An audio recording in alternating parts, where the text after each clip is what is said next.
Om Swastiastu, selamat sore semua. Kami dari kelompok 5 akan mempresentasikan tentang prosedur akuntansi biaya pada usaha perhotelan. Sebelum kami memulai presentasi ini, saya akan memperkenalkan anggota kelompok kami. Yang pertama, saya Wendiana. Yang kedua, ada Nikola. Yang ketiga, ada Nuri Arta. Yang keempat, ada Priya Irawan. Yang kelima, ada Purnawan. Baik, saya akan memulai presentasi ini. Siklus akuntansi dan bagan akuntansi pada usaha perhotelan. Siklus akuntansi pada usaha perhotelan secara garis besar sama dengan siklus akuntansi pada jenis usaha lainnya. Siklus akuntansi diawali dengan pencatatan transaksi dan berakhir dengan post-closing trial balance. Seluruh proses akuntansi dapat dilakukan secara manual ataupun dengan menggunakan aplikasi komputer.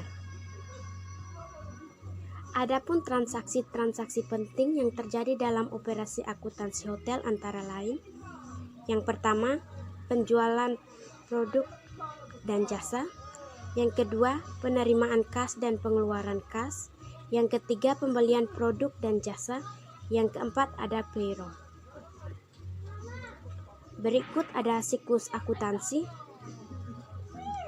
Siklus akuntansi berawal dari transaksi akuntansi, lalu bukti transaksi, lalu pencatatan, lalu klarifikasi, dan peringkasan, lalu neraca percobaan, ada penyesuaian akurat, terdiri dari pembayaran, uang muka, pos-pos transaksi, penyusutan aktiva tetap, yang terdiri dari neraca saldo yang disesuaikan, yang terdiri dari neraca, laba rugi, perubahan modal, dan terdiri dari analisa dan interpretasi, dan yang terakhir penggunaan laporan keuangan. Dan neraca lajur terdiri dari penyusunan laporan keuangan, lalu jurnal penutup yang diambil dari buku pembantu, lalu kembali ke jurnal balik.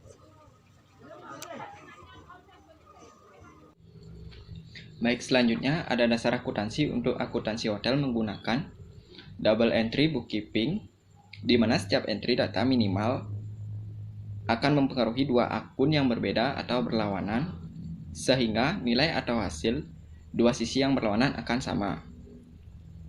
Yang pertama ada journal entry, general ledger; yang ketiga trial balance; dan yang keempat financial statement. Dan selanjutnya, sistem pengendalian internal memiliki elemen-elemen yang merupakan ciri-ciri pengendalian intern yang baik. Adapun elemen-elemen tersebut diantaranya: 1. Adanya struktur organisasi yang memisahkan tanggung jawab fungsional secara tepat dan tegas. Yang kedua, terdapat sistem wewenang serta prosedur pencatatan yang baik untuk melakukan pengawasan akuntansi yang cukup terhadap harta milik perusahaan, hutang, pendapatan, dan biaya.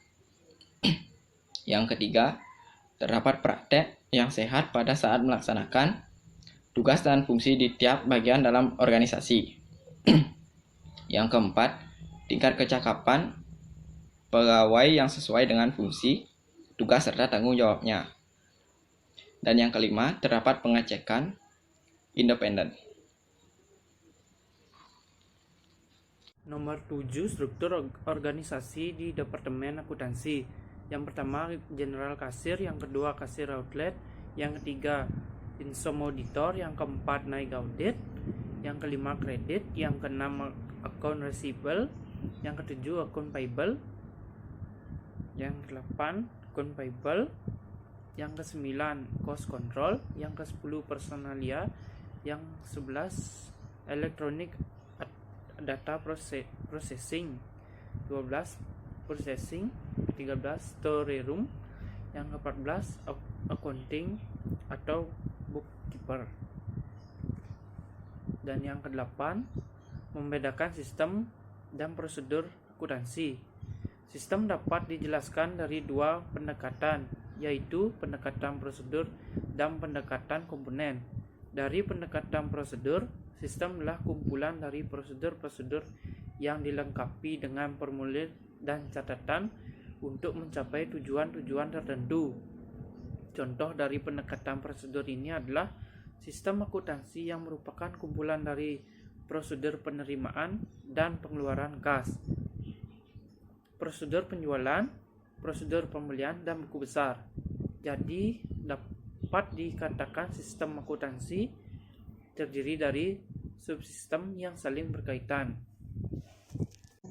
Sistem akuntansi yang digunakan pada usaha perhotelan terdiri dari yang pertama sistem akuntansi utama, terdiri dari kode rekening, buku besar, dan buku pembantu, jurnal, bukti transaksi. Yang kedua ada subsistem penjualan dan penerimaan uang, terdiri dari order penjualan, perintah pengiriman, dan pembuatan faktur, distribusi penjualan, piutang, penerimaan uang, dan pengawasan kredit. Yang ketiga ada sistem pembelian dan pengeluaran uang, terdiri dari order pembelian dan laporan penerimaan barang, distribusi pembelian dan biaya, hutang, prosedur pengeluaran uang. Yang keempat ada subsistem pencatatan waktu dan penggajian, terdiri dari personalia, pencatatan waktu, penggajian, distribusi gaji, dan upah. Yang kelima ada sistem produksi dan biaya, terdiri dari order produksi, pengawasan persediaan, akuntansi biaya. Hotel Grand Hyatt Kuala Lumpur. Fasilitas hotel: kolam renang, spa, free wifi, AC, restoran, bar, room service, sarapan dengan biaya tambahan, sarapan prasmanan, resepsionis 24 jam, penantu layanan lengkap, pusat kebugaran dengan gym atau ruangan latihan, jemputan bandara, penitipan anak, penyewaan mobil, pusat bisnis dengan akses internet. Jenis tipe kamar dan harga kamar: kamar Grand Twin 1.832.125 per night, kamar Grand King 1.832.125 per night, kamar Grand King dengan pemandangan taman 1.832.125 per night, kamar Grand Twin dengan pemandangan menara 2.270.885 per night, Grand Deluxe King 2.417.138 per night, kamar Club King 2.855.298 per night, kamar Club Twin 2.855.298 per night, kamar Club King dengan pemandangan menara 3.2.152 per night, kamar Club Twin dengan pemandangan menara 3.2.152 per night, Club Coworking Room 3.2.152 per night, Club King Room with View 3.2.152 per night. Boleh.